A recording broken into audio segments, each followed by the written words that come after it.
You're back at the Sacred Birth Circle, and today's guest is somebody I cannot wait for you to get to know. Her name is Marjorie Vail. She's been my partner in crime at Push for Empowered Pregnancy as we fight to end preventable stillbirths.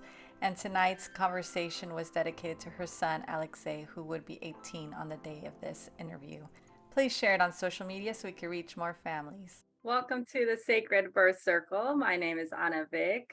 Tonight's guest is having a very hard day, I will say, for all of us that are lost parents. And I know that she has been going through this for now 18 years. So I'll let her share how it's been. But I just wanted to say first and foremost that on anniversaries for lost parents, we always love to do something, really special to honor our children. So I'm very thankful that she chose to celebrate with us tonight and honor her dear son who isn't here with us today, but in spirit he is. And he's done so much through her, and she's just such a light and blessing. So I'll let you introduce yourself, Marjorie. Thank you, Anna. First of all, thank you for having me on your show. This is your show. I'm excited for you. I think it's very apropos for you. But for everyone, my name is Marjorie Vail. I am, first of all, a trauma therapist, mindset coach. I am co-director of awareness for Push for Empowered Pregnancy, which is an advocacy group just really trying to push for legislation and just reducing stillbirth. That is our goal. I am also former Mrs. New York International 2015 and former Mrs. New York American 2020. I am a mother and a wife and all-time person who loves to have fun. And that is me. I don't think I've been yourself. Most of the time I let people introduce themselves because I think you guys do a better job anyway. But with you, you have so many accolades. I'd be sitting here all day trying to read them all. So you hit the main ones.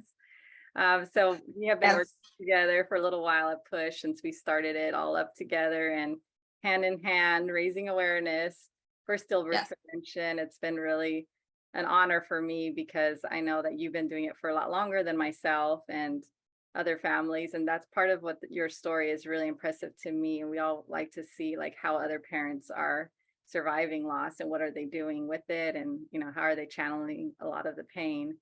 So why don't you share a little bit about your story and just kind of go into your, pregnancy a little bit, if you don't mind, and how everything went with that. And I know it was, I think just as perfect as all of ours, which is why these stories are so shocking, but I think they're important for people to hear. Okay, yeah, thank you. It's always a privilege to be able to share my story because, it was so long ago. And sometimes, we like to put things, society likes to put stories like these in the back burner. Culturally, we don't like to talk about them, especially in my particular culture. But so I always relish and love the fact that I get to keep my son alive through sharing his birth story, because that's all we have of him. I was pregnant. I got pregnant February of 2004. Was really, really excited. First pregnancy. We had been trying for a year. I don't know why, because we had just got married. We got married in 2002. And I'm like, let's have a baby. So we had a pretty uneventful pregnancy, to be honest. No real sicknesses. The only thing I did end up having was gestational diabetes. I found out in my, whatever time, I think in the 20th something, weeks, I found out I had gestational diabetes, but I was able to regulate it, through my eating habits, my nutrition. And so aside from that, I pretty, like I said, uneventful. I had decided at first I was with a doctor. We were with a practice. And then afterwards, talking to some friends, and they were telling me about midwives and how just like much more personal care that midwives provide. we decided to go with a midwife. Later on in my pregnancy, I think I was about 6 months, 5 months pregnant, about 4 or 5 months pregnant. And she was great. And she was great for that time. I was working at a school and they had a contingency plan for me in case I went into labor while I was in school. So it was pretty cute. I loved it. My students, I was teaching kindergarten at the time, and my students, they all were so involved. They had like a name box, and every day the kids were putting in names, name ideas for our baby, and it was just like it was just fun. I had a really good time. Besides, like the body transformation that you go through, that us women sometimes do not like. It was a pretty fun time.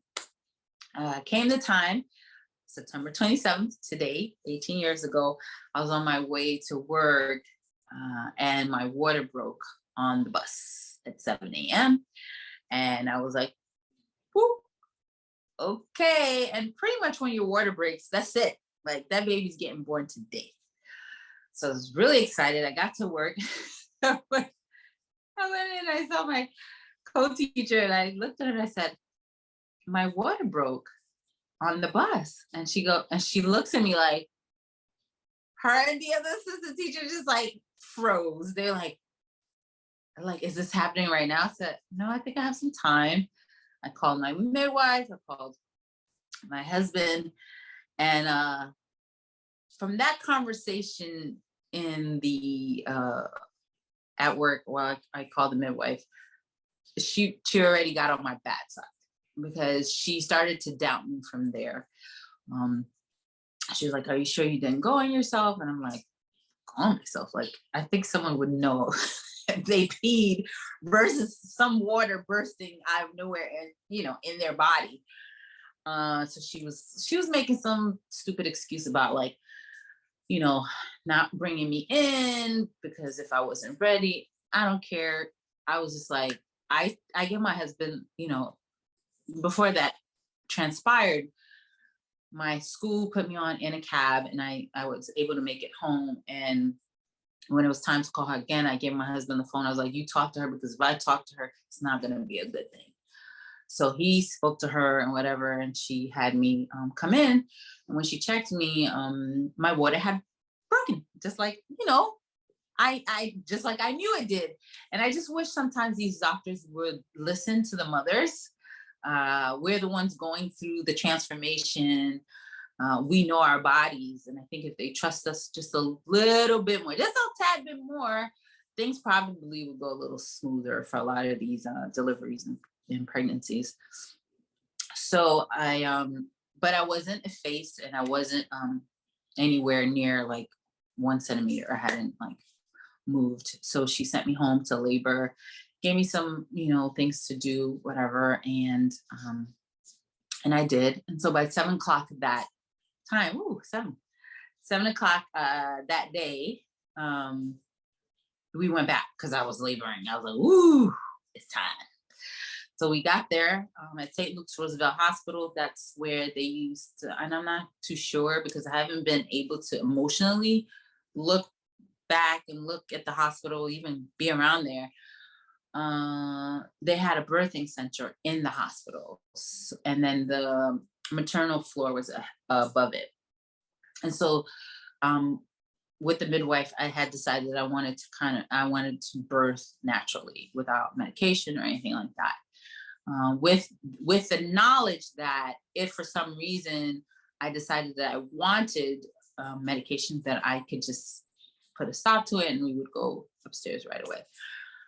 So I get there, it's my husband, myself, and my cousin. I remember right before I was walking in, I saw this mom come out with her baby car seat. And I said, oh my gosh, in my head, I thought to myself, this is going to be us in a couple of hours, right? Because you don't stay in the birthing center for long after you deliver. And so we went in and I was laboring, but I felt like I was laboring by myself because the midwife was like ghost. Like she was doing paperwork. She was just like everywhere, but in the birthing room.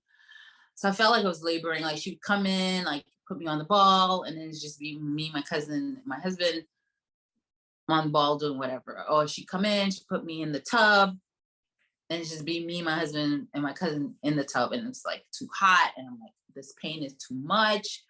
And I came to find out later that what caused the stillbirth was called villamentus cord insertion. And apparently with that, your labor is a little bit is tougher than a natural labor. So I told her it's pain. I think she gave me a narcotic. So sleeping between the contractions, but the contractions were still like crazy. And I was like really like screaming my head off. And I was just like, I told her I do not want to do this anymore. I just want to go upstairs. And she said, okay. She checked. She said, before we go upstairs, let me check you. And I was 9 centimeters. So it was like, okay, great. So she pulled out a mirror. You know, my husband's on the right, my cousin's on the left. They're telling me to push. I'm pushing, and I actually got to see him crown his head. And then that's the first time she checked us, we're good. I pushed, she checked again.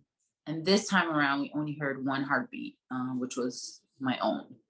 And so that's when I guess she realized it was an emergency. And to be honest with you, because I was like on the narcotic, everything is like a blur to me right now. Even if I wasn't on a narcotic, I assumed that everything would be a blur to me. But I think she ran for the doctor. The doctor wasn't coming fast enough, in her opinion. So she like put me on a gurney on all fours, and we ran upstairs. While we're going upstairs, apparently the doctor came downstairs, and we missed each other. And honestly, I felt like I was in a movie. You know that movie with Kevin Bacon?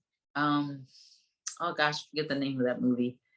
Where the wife was trying to get pregnant for so many years, and then that labor is like crazy, right? He thought he's gonna lose both of them. So that was me. I get to the labor room, and then they're like they start cutting me before I'm even under. And so, you know, finally the anesthesiologist like yells at them, please wait for me to put her under and you can start cutting. It put me under. The last face that I see is my husband Roman, and that was it. And I really thought I was gonna die, to be honest with you, not to be dramatic. I really thought that was like it for me. And yeah, I mean, honestly, that was not dramatic because, you know, we know statistics now that you have a high rate of loss, unfortunately, both mother after a stillbirth because of these sort of stories. You know, it's really a traumatic birth in a lot of cases. Yeah, you're right. You know, very quickly, everyone's operating in a high stress mode. You know, they're freaking out. Basically, they don't know what they're doing and trying everything to save the baby, which is wonderful. But, you know, also the mother then gets put at risk. And I had my own fears because my own sister died due to maternal, her own maternal birth, her own birthing story. She died like 5 days after delivering her baby. So I have a bit of a trauma when it comes to that. So when I woke up is when they told me that he didn't make it. And I kind of looked up at my own vitals, and I asked him, I said, am I gonna make it?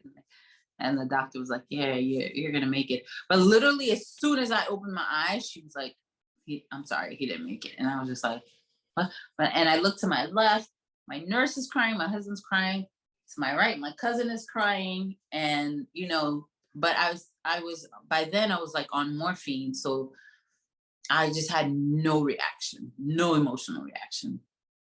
So that's pretty much, my birthing trauma, in terms of delivery. But of course, we know that doesn't end after that. Yeah. I'm so sorry, Marjorie. Like, thank you. It's so many of the stories that makes me so upset because you're so close, you should be here. Yeah, absolutely. Absolutely. And so what was the aftermath like? I know as far as the provider side, did they help you understand the loss right away? My doctor kind of said to me that, when she came to see me afterwards, she was saying, he was really wrapped up, and she said the cord wasn't in the right place. And so when you were pushing, it tore away. And that's what happens with filamentous cord insertion. The cord is not attached to the placenta, it's attached to the sac. And so because it's attached to the sac, it's not strong. So if it tears, then the baby loses blood. So that's what happened to him, only because he was wrapped. Like, had the cord not had been wrapped, he would have made it, and then they would have told me later after examining the placenta, oh my gosh, it was a close call. He was, but because he was so wrapped up tight that it kind of tugged away from the sac, and he passed. And honestly, my aunt, who's a nurse, told me it doesn't even, if had they gotten to me, because I kept asking to go upstairs to get epidural, and I think would have made it quicker for them to get him out. And she told me all they needed was like a tablespoon of blood to revive him, like to just to get him to be alive again. So, and she didn't. So, I'm sorry. I was just going to say, because somebody's asking the question if this was preventable, and I think you're 100% saying it was, because Oh yes, certain circumstances were not handled the way they should have been. You weren't being listened to from the get-go, really, with your whole right. drama. Maybe you were even in labor, and then getting there and asking for that change. It's obviously hard for the parent to know why you're feeling a different type of pain, or if it's like normal or anything, but you ask. And I think, for instance, like you're just saying, the wrapping of the cord, we don't get that monitored during normal pregnancy. So no one knew that, right, until after. And unfortunately, the standard of care is that, they would have monitored it more post-birth. Like, in my second birth, they would have known that, I had a history of that. And then so it can be detected through sonograms, but later on. But for the first time, because of your first baby, they assume everything is gonna go according to the book, and it doesn't, it doesn't necessarily go that way. So I remember so besides the drama of it all, because my mother-in-law was calling my husband, and she's like, no, something is wrong. So she gets my father-in-law to drive her to the hospital, and she comes into the room, and she's like, basically fell apart. And I'm just like, I'm so stoic. It's just like, but I did have the next day, excuse me, I did have the presence of mind when my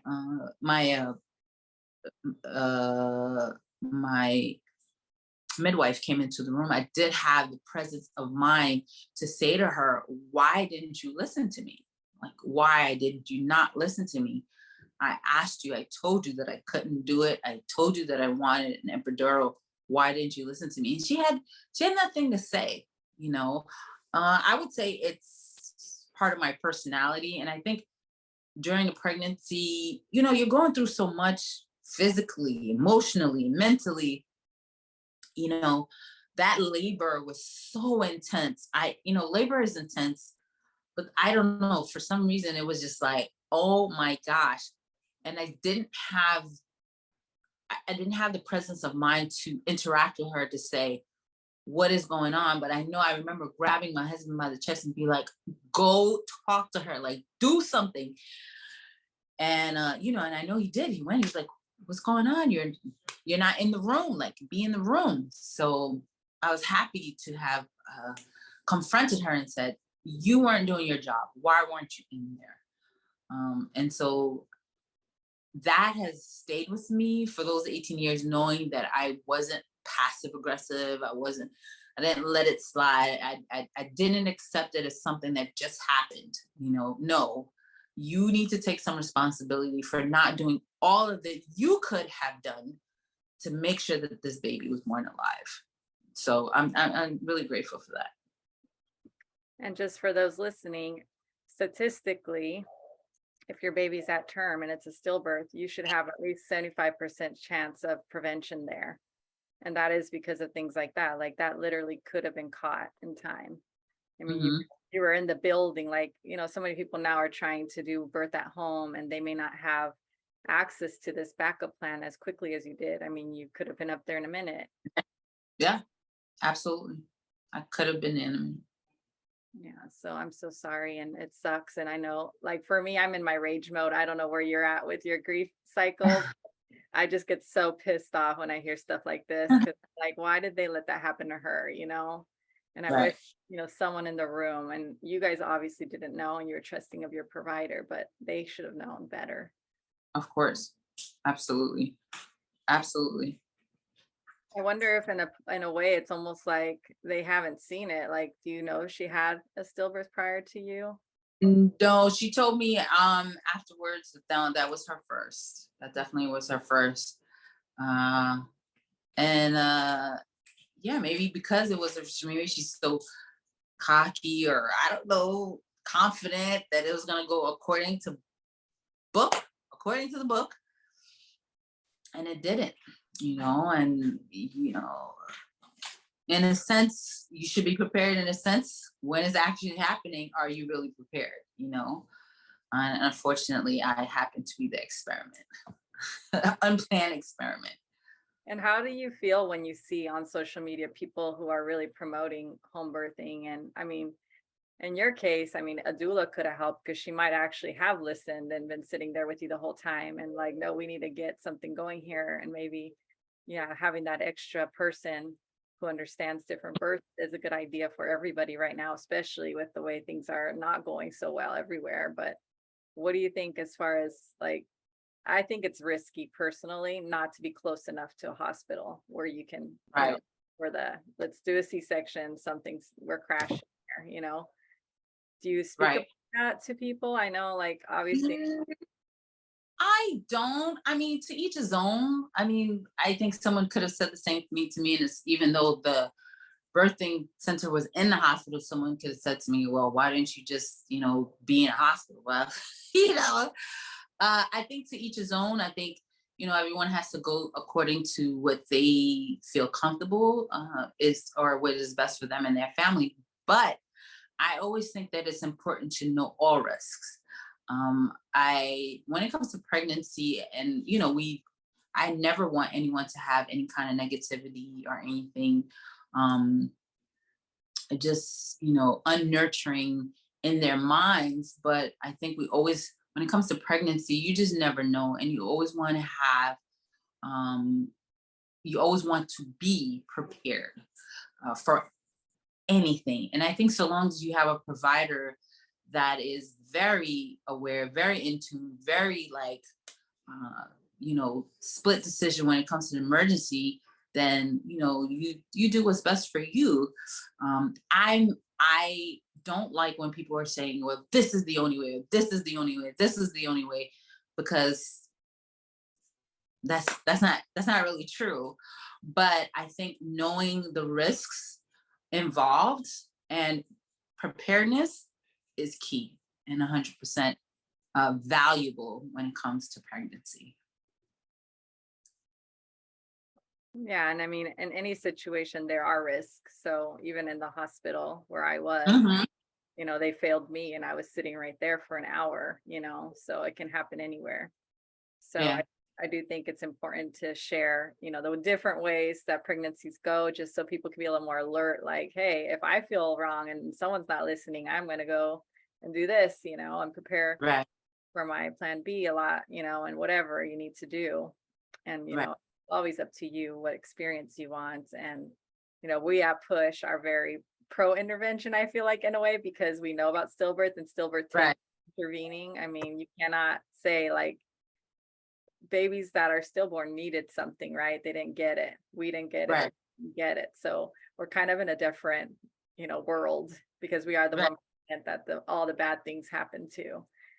So if we share our stories, which it's really hard, and thank you for doing it today, especially, I think that people should listen and, obviously understand that this is not a high chance, but it is 1 out of 170. So it's not rare. It is possible, but most likely not, you know? So just have Right.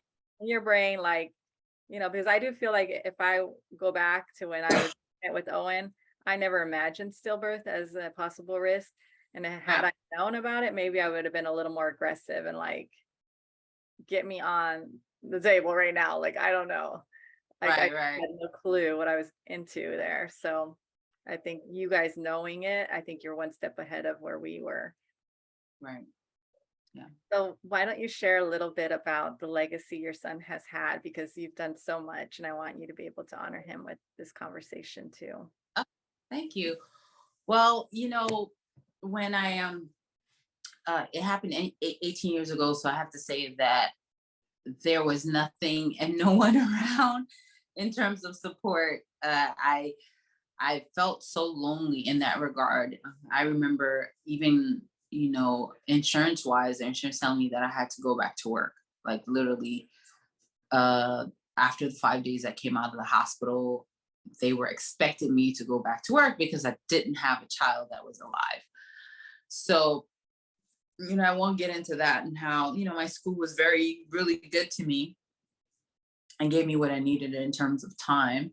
Although it's never enough time. I think when someone is grieving something of that magnitude, they need at least half a year or a year off. But that's neither here nor there. So uh, in the beginning, it was really really hard for me because culturally, this is stuff that we don't talk about and we don't spotlight at all because I come from a culture where, I spoke about it this morning, where it's like, let the dead bury their own dead. You go on and you live your life, which I agree you should live your life, but I feel like these things like stillbirth and commemorating a loved one that has passed is very important and crucial to your mental status, your mental health.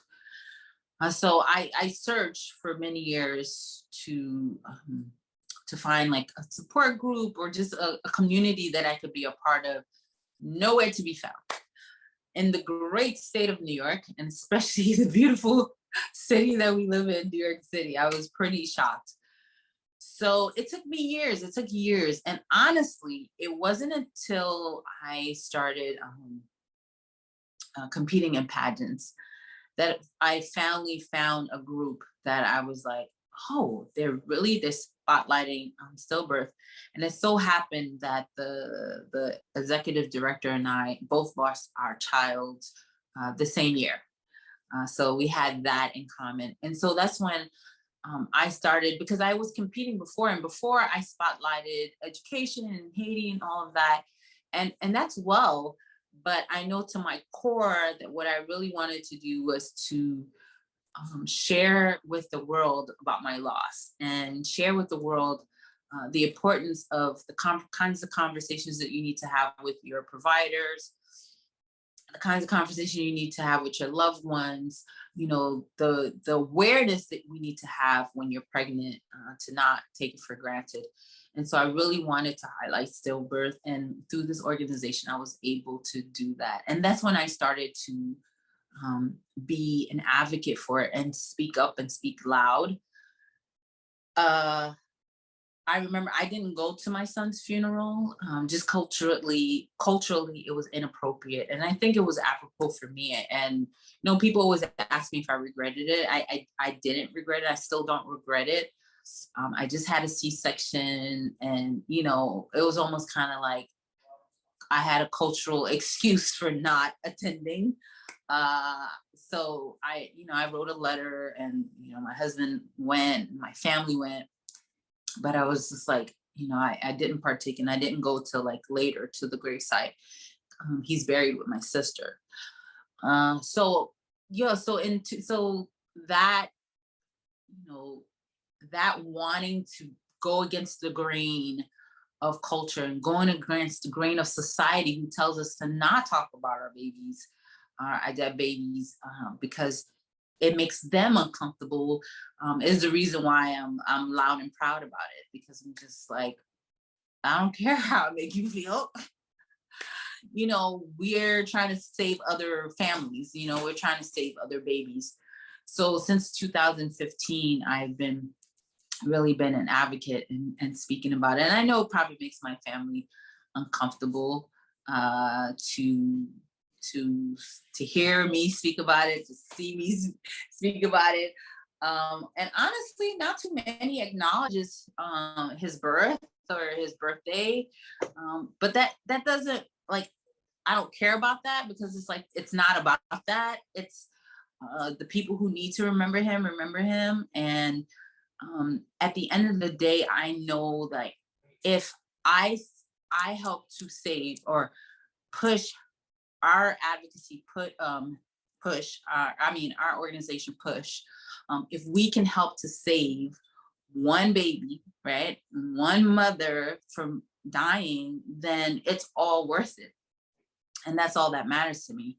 And that's all that will matter to me in terms of my advocacy for stillbirth. And so whether I do it through a beauty pageant, which is like really weird for some people, people's like, wow, stillbirth and pageantry. Oh yeah, stillbirth and pageantry. Why not? Because if I have a crown, you have a crown, people listen. You have a mic, people listen. So, I get to have both, as a queen. And so I use that as a way to talk about stillbirth and raise awareness. I mean, I 100% want to commend you just for that, because I know the world of that. It's like all about beauty and nice things. And yeah, we talk about causes. I don't do it, but those in the contest talk about different causes, but it's not usually related to their own personal trauma, which picked one that was deep, and I don't even know how you spoke about it. I know you're very eloquent and you can probably disconnect a little bit, but I mean, the fact that you brought your own story there, and I'm sure people were impacted. Like, I can't imagine you haven't saved anyone's baby, even just with that. These are all other women as well, like young women that are hearing you, and they're not necessarily pregnant yet. And when they become pregnant, I'm sure that will stay in their head a little bit. And like, I got to be really careful here. It's happened to my Right. friend. And that's what I tell people, honestly, is like, I tell my story not, sometimes I tell my story for a reason. I talk about it or share about whatever Push is doing. And, we're humans, and if it doesn't pertain to us, we kind of like swipe by it. And what we fail to realize is that we pay attention to be aware, because it doesn't have to be about you per se personally. It could be to help you save a friend. It can help you to save a cousin, any family member, right? That's why we pay attention. And I think that is important for people to know, to not be involved because someone who, lost their child, whatever, but because you don't want another woman or another family or another dad to go through such a heartache. I mean, 9 months of pregnancy, and then like you lose a child at the very last second. Whew, that's unimaginable. Even if you lost them in utero, it's still such a tragedy, and it blows my mind sometimes that people want us to act like it was a phantom pregnancy. And I'm like, heck no, because I know the metamorphosis that I had to go through to be pregnant. So can you imagine what you have to do afterwards, right, to get back to your normal self without a child? Your milk is coming in, you're still bleeding, you still have this weight, and then you're mentally off. All of that put together, and you want me to act like I never had a child. Don't talk about it. Get out of here. I tell people, I'm like, I don't care how you feel. I'm going to talk about it, because there's no way for me to have gone through all of that and to act like, oh, well, yeah, I just have one child. No, I have two. So I wanted to tell you that Marnie's watching and she's giving you thousands of comments, but I want to read. She says the work you do with Aleksei and in his memory is so important. And I think that's part of it. It's our children speaking through us. They don't get to be here. And I cry every time I say it because we're doing it because they can't live a life. So we have double the responsibility. Like we feel, such I feel, I don't want to speak for you, but I feel like on my shoulders is the fact that my son didn't get to leave an imprint on the world, and it is important. He matters, and people to write off a child just because they didn't get to meet them, that's not okay. Our Right. children do matter. And so what you're doing is showing the world, Aleksei was your son and he is your son, and you're always going to speak about him, and you're going to do great things because, of his impact on your life and other people's life. Right. No, till my dying, till my dying day, till my dying day. You know, sometimes, I honor your grief. I know it can, it's really hard. It can be really hard. I think I've been years away from that present emotion, but I have to say, as a trauma therapist, we always talk about the body keeping score. And let me tell you, the month of September is always very difficult for me. And it's so funny. I always forget why I'm like, why do I feel so lethargic? Why do I feel like I really don't care? Why do I? And, I was telling someone how, like, the past 3 days, I think 3, 4 days, I was just kind of like immobile. Like, I really couldn't move and I just had no interest in doing anything.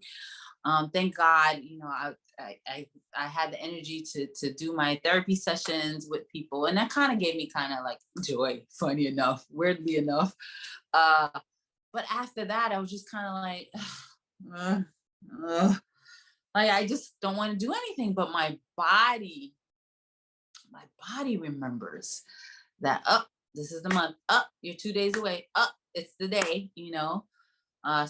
So today was just like I woke up and I woke up to a flurry of messages from you, your lovely gift to me, which I found it very like so touching. Thank you so much for that, for honoring Aleksei in that way. And Marnie was like the first text message I got of the day.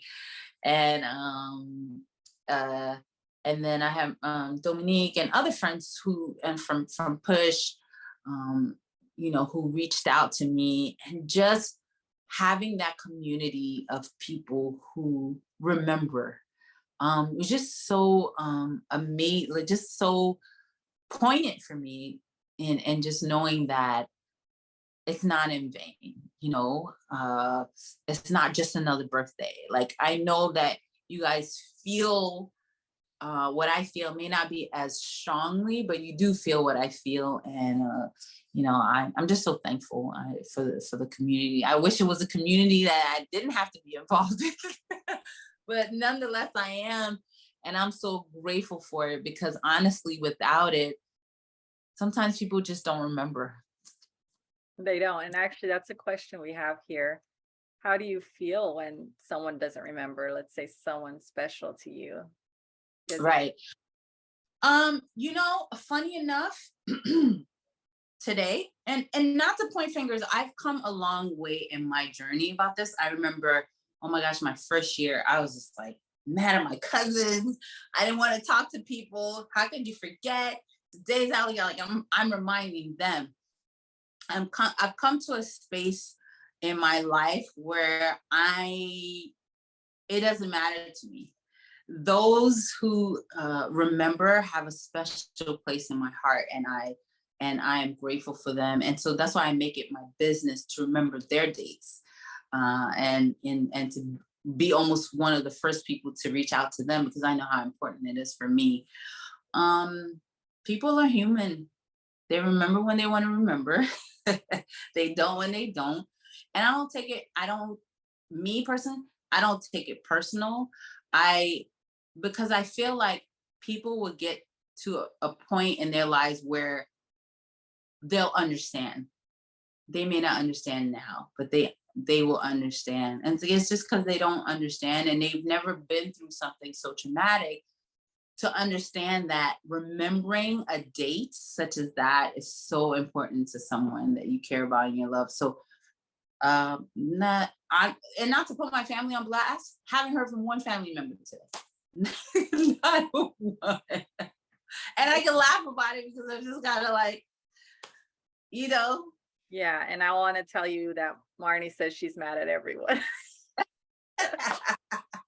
So I'm with her. No, just kidding. I'm with you actually, because it's been for me a little bit longer. So I think at that stage where you're like, I'm comfortable because I'm doing what I need to do for my son and for myself and for my family, and we honor him. We do the things, that we want to do that day, and we Right. connect and everything. I'm not like waiting for the outside world to No. like validate him, say that he existed. None of that. I don't need it. Um, and I do think also like some people are just so uncomfortable with grief, which is what you were alluding Yeah. to. Like, down the line when they lose a mother or someone close, like it's gonna change how they look at you. They're gonna say, "Oh gosh, like how did I not think that it's gonna hurt her more than just that day?" And I'm sure I've done it, prior. I'm sure, excuse me, I've forgotten. I tried to be merciful because I'm sure I've erred in some way, you know what I mean? I think when you're in the thick of your grief, it's hard because you want people to remember, because in them remembering it, it helps you to feel like you're not going crazy, that it was real. Like, okay, so and so remembers. I'm not tripping. This is, it was a bad dream, but it was still real. So, I try to come from that standpoint. And so, and also, if the more I take it personal, I get angry, I just cause myself more trauma. They don't care. They don't know that I'm mad at them. They don't know I'm suffering, or I want to throw darts, I want to throw bottles or whatever. But I'm causing myself harm by worrying about them not remembering. And so I threw that to the curb maybe like 10 years ago. Oh, good. I'm on track then.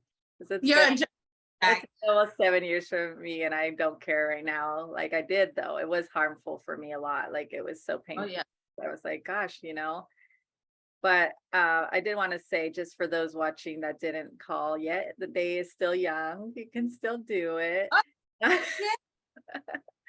One thing for these people that don't understand grief yet is, I know you're probably nervous that you're going to remind her and make her feel bad. And that's not the case. We No. always remember, we know our child died, that you remembering is you honoring their life. So please Yeah. do so. You don't have to feel bad that you didn't call earlier. You can make an excuse if you want, but I know Marjorie will forgive. They And don't have to. They can just say, you know what? I have my coworker, Fadia. She's probably, I don't know if she's still watching, but that's so she. I'm sure she saw it on social media and she reached out, and that's okay. If that's how you saw it and that's how you reached out, that's okay. I'm not being like, oh, you saw it on social media, so that's why you're reaching out. No, I'm glad you saw it on social media and you reached out to me. That makes me feel good.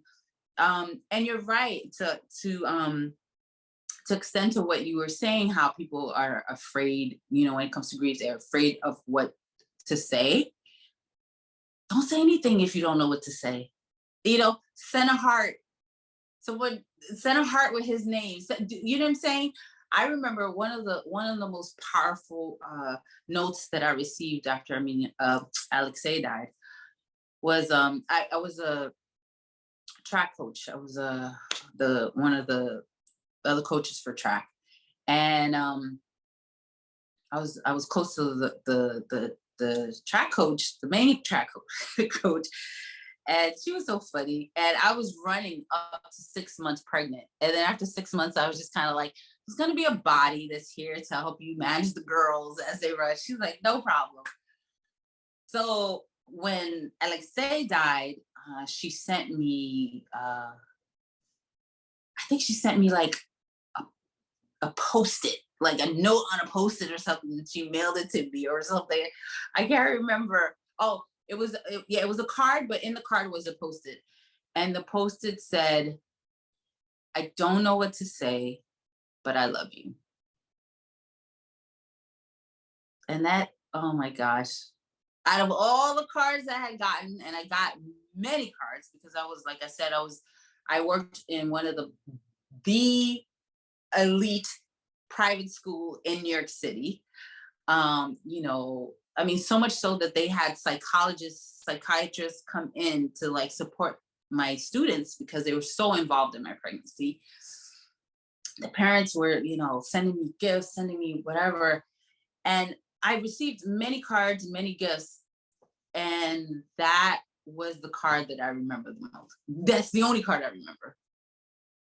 Because it was like, what do you say to someone who just lost their baby? There's nothing you can say.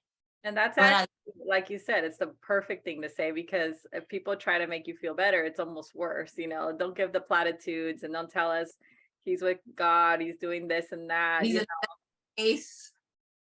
His place me. You know what I mean? Yeah, there's nothing you could ever say to make it better.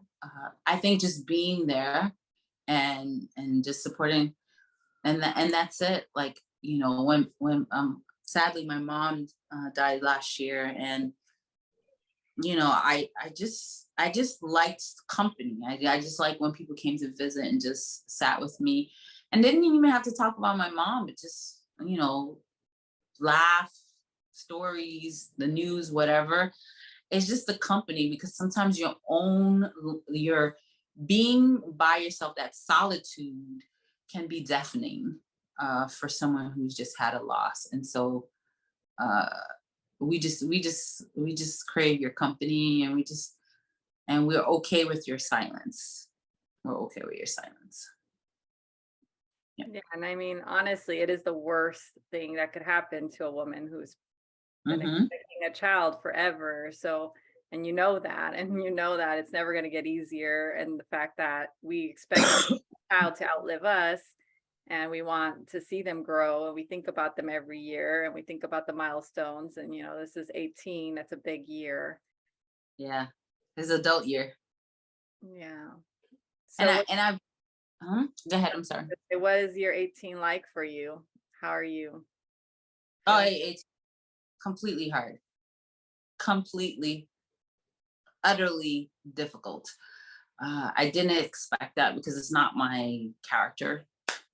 We usually just, his birthday, we always celebrate it. We always have a cake or a cupcake or whatever.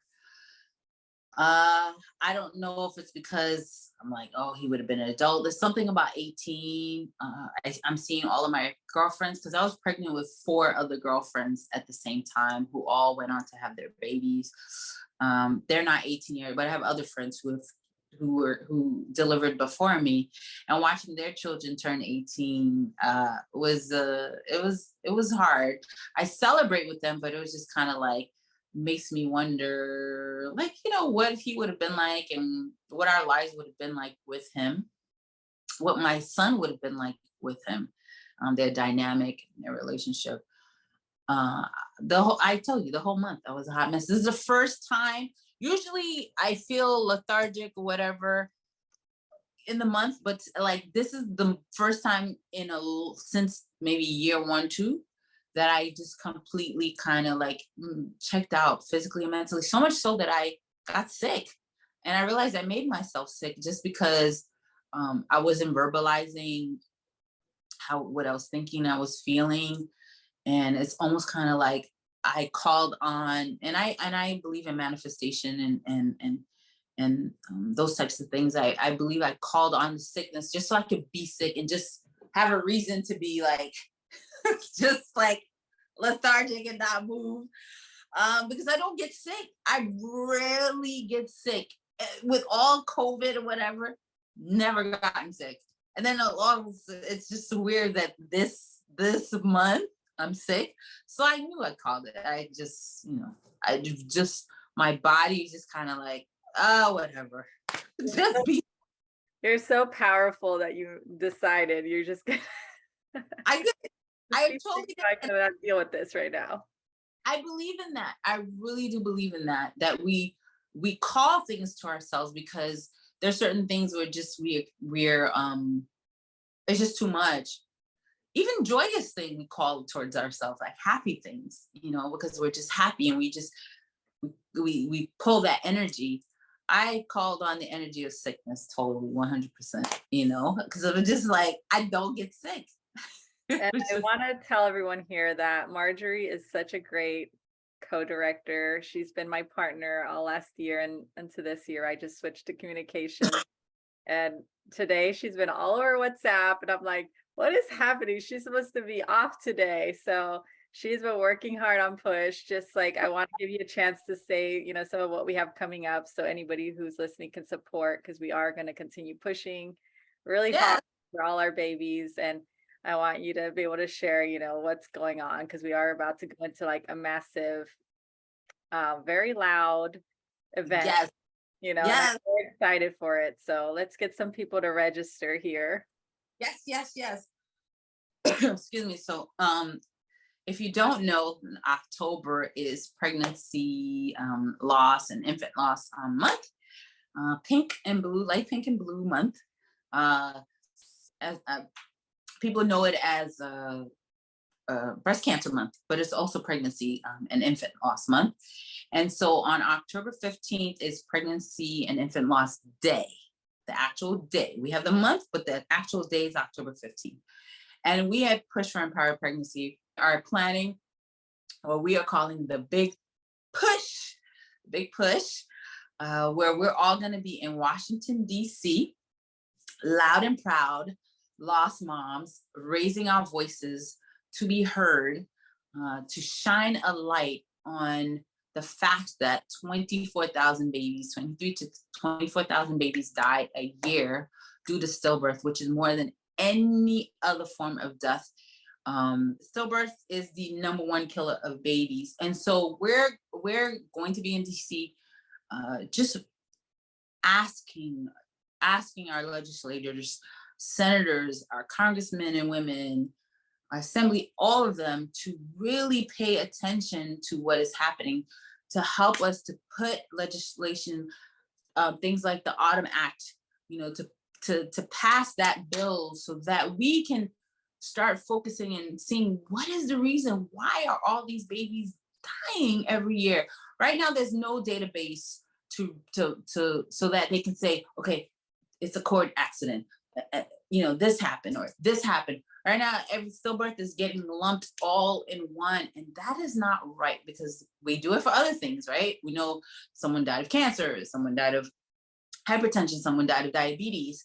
And so that day we're demanding for change. We're demanding for our voices to be heard. We're going to be out there. We're going to be pushing these empty strollers, because those empty strollers represent the babies that are not here, that should be here.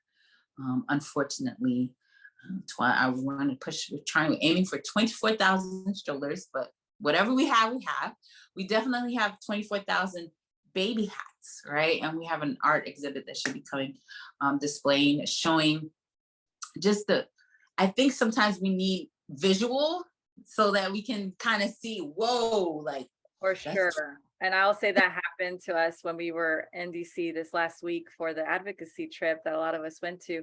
I showed Owen's little wristband to one of the senators, and she started crying and hugged me. And I think that's when it hit her, because she probably hears all day long about different causes, issues, statistics. Right. And to see a mother in front of her say, this was my baby's and he didn't come home, like, you have to do something about this. Yes, they do. And so that's our day. That's the day we're going to do that. We want people to come out, and we want you to come out in droves. We don't know you don't need to have had a stillbirth or have known a friend who had a stillbirth. We just need allies. We want allies, people that will stand with us to against what is wrong. And it is wrong that there are no policies for stillbirth, so that we can regulate and we can understand what is happening, so that we can prevent it from happening to other families. It's a shame that 18 years later, I'm still fighting and I'm still talking about it, because it just has not ended. And so please register, please come and support us.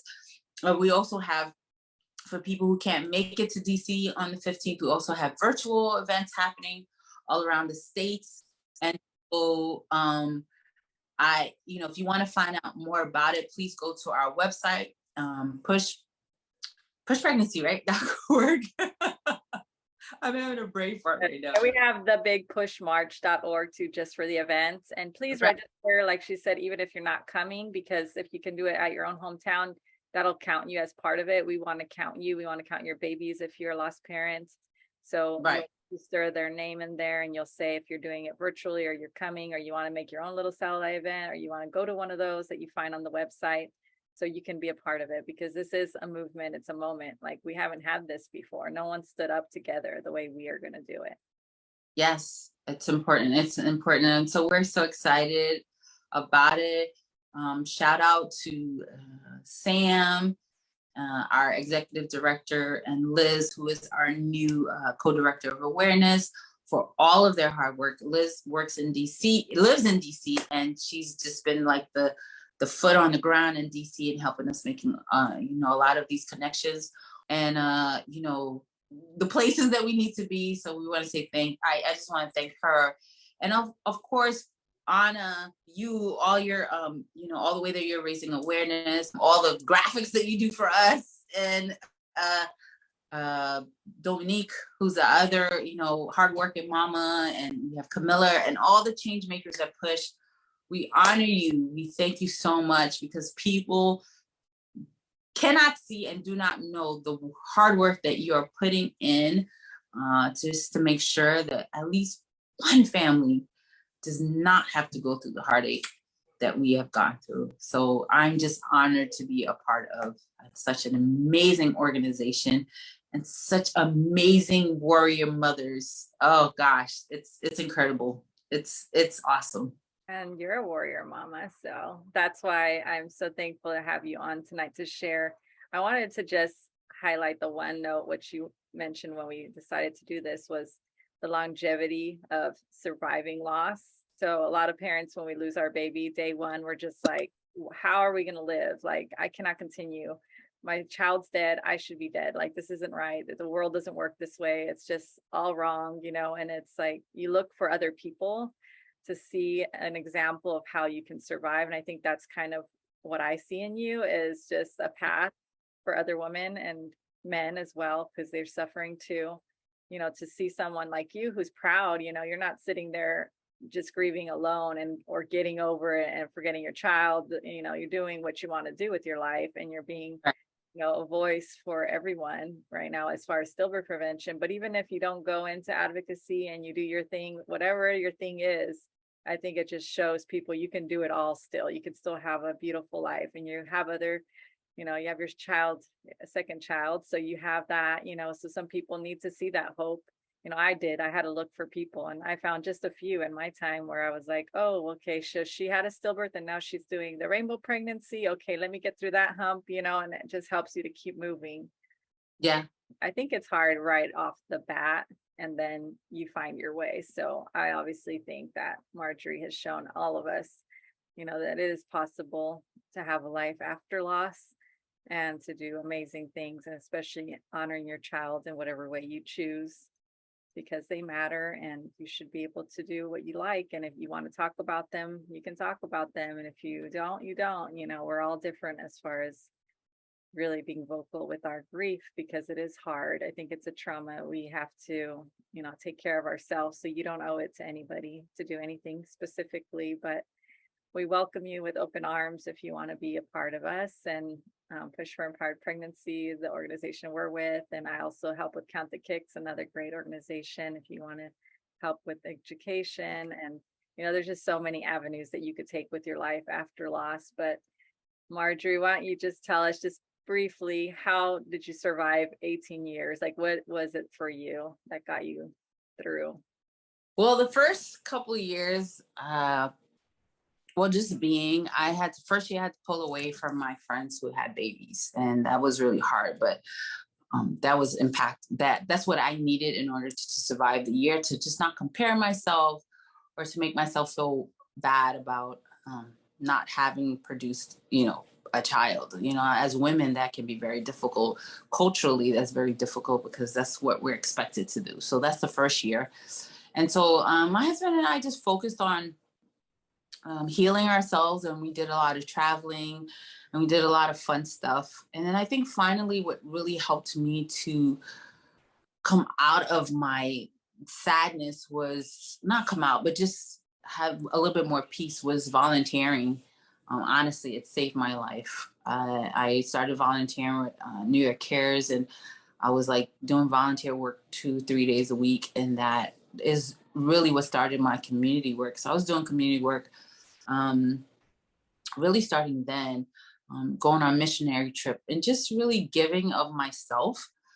Sometimes when you have such a loss, you feel like you have nothing to give, but honestly, it's probably when you have the most to give.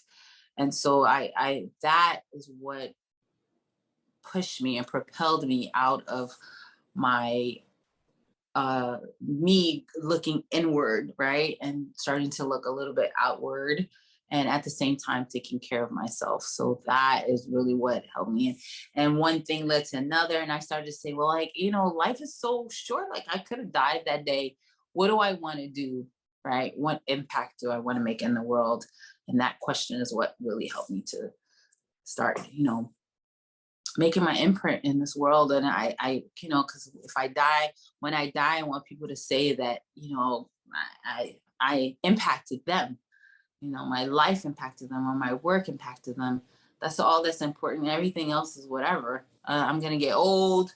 They're going to remember me as the, the beauty pageant queen, maybe, but as the woman who impacted other people's lives, always, you always remember that. And that's the legacy I want to leave for my own child.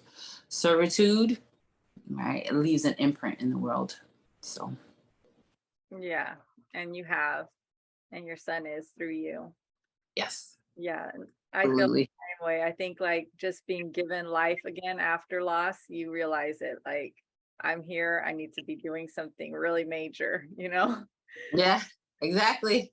Yes, And yes. not for us, there's no ego involved because obviously we have to talk about something really horrible all the time and it's not our choice of things, you know? Right. Rather we Nope. talk about something more glamorous, but it's like we know what it is and we've learned a lot the hard way and we don't want anyone to live through it. And it's like gonna keep moving us forward. I think really it's just saving these babies and seeing mothers that have their babies and their fathers, being able to be with their wives too, because we talked about maternal mortality a little too. That's a huge impact for entire families when you lose a mom. Mm, yeah, and I love that with my sister, who died 5 days after having her daughter. Her daughter's 25 now, and yet I feel like it's even worse now than it was 25 years ago.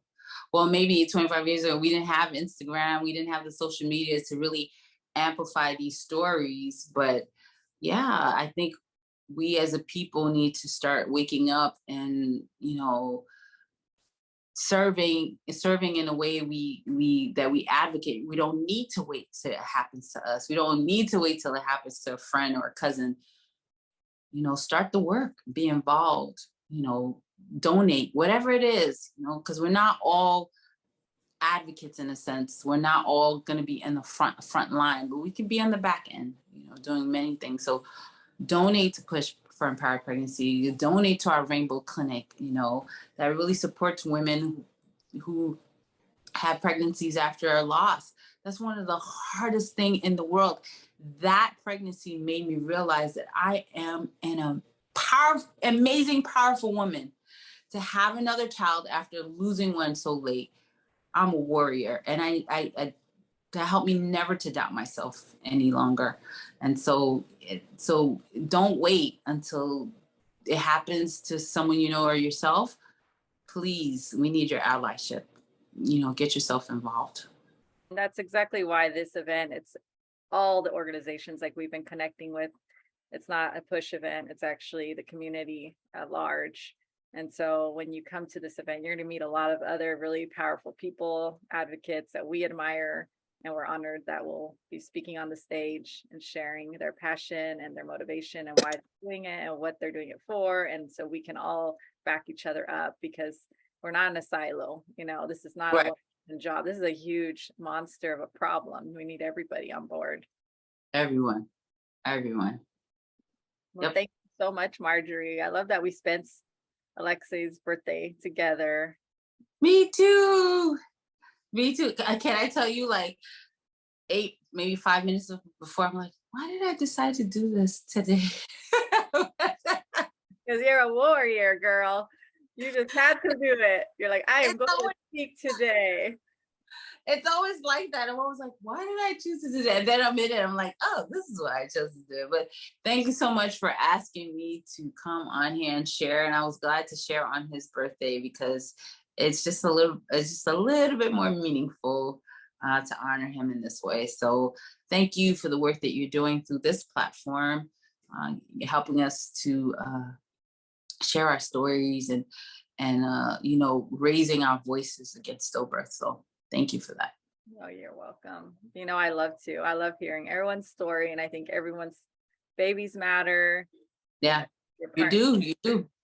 Yep. everyone, and there's no shame. I think that we're removing that, from the conversation, because I think that for a long time there was stigma and people assuming things about the person that lost the child, or themselves if they died. It's just like, oh, well, that person must have been this way, that they didn't take care of their pregnancy. And like, we're here to show you we did everything right. We were you, basically. This can happen to anybody. So don't just sit around and assume that somebody else's problem. Like Marjorie said, you need to help as well. And we do have the Shine for Autumn Act and the Stillbirth Yes. Prevention Act out right now that you could be supporting, asking your senators to support the Shine for Autumn Act, and also the Maternal and Child Health Stillbirth Prevention Act.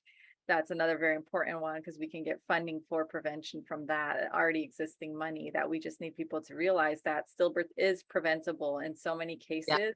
And we just did not have the knowledge, like Margie was saying, we just did not know the cause of over 50%. And that's horrible. Like, you can't just say someone dies in any other care and just assume like, oh, well, we're just gonna chalk that one up, go have another husband. Like, no, like, we're talking about a child. This is a child that we plan to have in our family. So you're going to figure it out now. So we're not going to let that keep happening.